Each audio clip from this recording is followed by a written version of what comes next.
Welcome to my updated video for soloing BFA raids as a casual player during patch 10.0.7. In this video, I'll cover the progress I was able to make in each raid using upgrades from this patch and cover in detail why I could not down the remaining bosses. What's new with patch 10.0.7 is the ability to easily farm item level 395 gear in the new zone of Forbidden Reach. For this video, I will once again be using a warrior, but this time my alliance warrior, who I recently leveled to 70 and farmed Forbidden Reach rares to quickly gear her up to item level 395. Speaking of gear, let's take a quick look. One thing you're not going to lack with this Raging Tempest gear is haste. Literally every piece of gear has haste on it. It'd be nice if it was a bit more balanced, but for the sake of this video, this is what we're going with, so we can have a fresh level 70 perspective. The only thing that isn't from the Forbidden Reach is a trinket I bought from the auction house. With that out of the way, let's start with Mythic Uldir. In my last video, I was not able to down Fetid Devourer or Vectis on Mythic difficulty. This time around, I was able to take out Fetid Devourer quite easily on my first attempt. I went with an Annihilator spec for this kill for the extra healing from Bloodbath and Gushing Wounds to help offset the dot damage. I popped cooldowns on pull and was ready to jump on the mutated mass as soon as it appeared. If you're having trouble with this fight, it might be a good idea to wait and pop cooldowns when the masses spawn so they can be killed quickly. That left Vectis.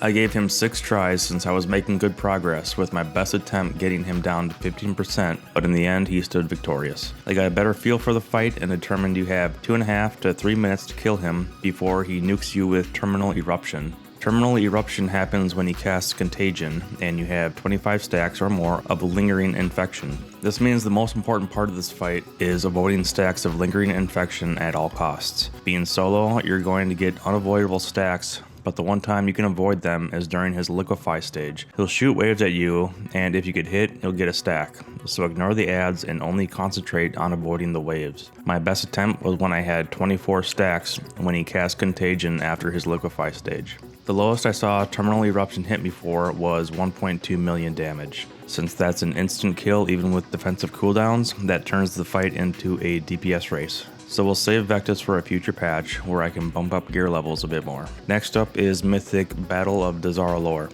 I was again unable to down the first boss, but this time it was because I couldn't find a way to interrupt all the angelic renewal heals. When there was only 2 disciples, I was able to interrupt one and then kill the other before the cast, but once he called in reinforcements and there were 4 disciples casting, I couldn't stop them all. The best chance I see at being able to down this boss is by burning him down before 4 disciples start their heal cast. I tried arms with Bladestorm and Prot to see if Shockwave would stun them, but they are immune to stun and Bladestorm didn't take them out fast enough. I think it'll just require better gear. So I dropped down to Heroic difficulty to see if I could get Opulence this time. This is where OBS decided to record 45 minutes on my desktop and not the game, so here's footage of me going back in with my other warrior so that you have something to watch. I was able to down Opulence using this Annihilator build to again use Bloodbath and Gushing Wounds to help heal through Wailing Greed, and using Odin's Fury and Thunderous Roar when the ads spawned to kill them before they moved away. After Opulence was the Conclave, which was an extremely long fight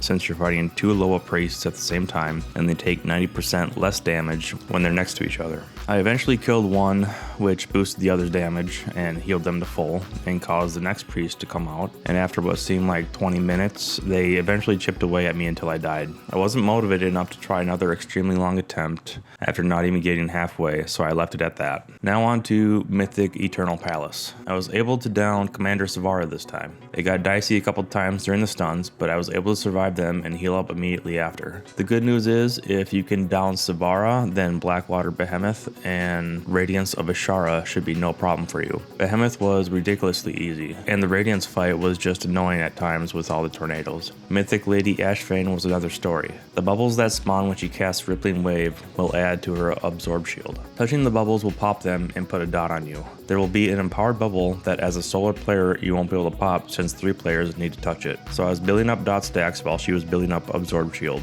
On top of that, she seems to cast Briny Bubble every 45 seconds, and Berserker Rage has a 1-minute cooldown, so I couldn't escape them immediately after the first cast. Bottom line, I don't see myself killing Mythic Lady Ashvane anytime soon.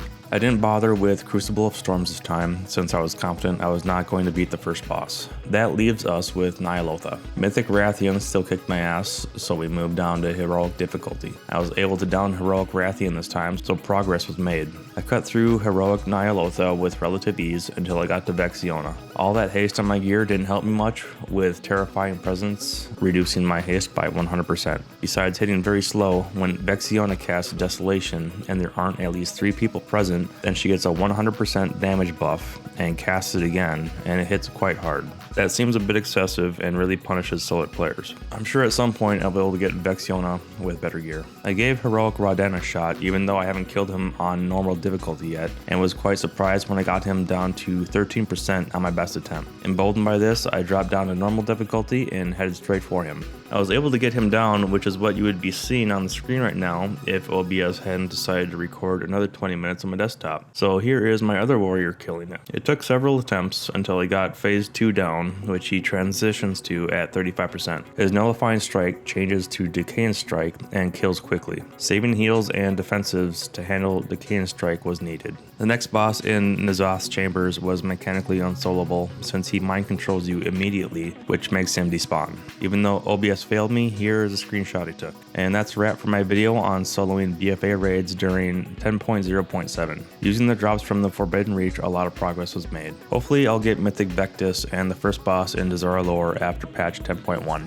If you're interested in seeing that when it drops, then consider subscribing, and in the meantime I'll be making videos on a wide range of other World of Warcraft topics that you might enjoy. Thank you for watching. Now get out there and down some BFA bosses.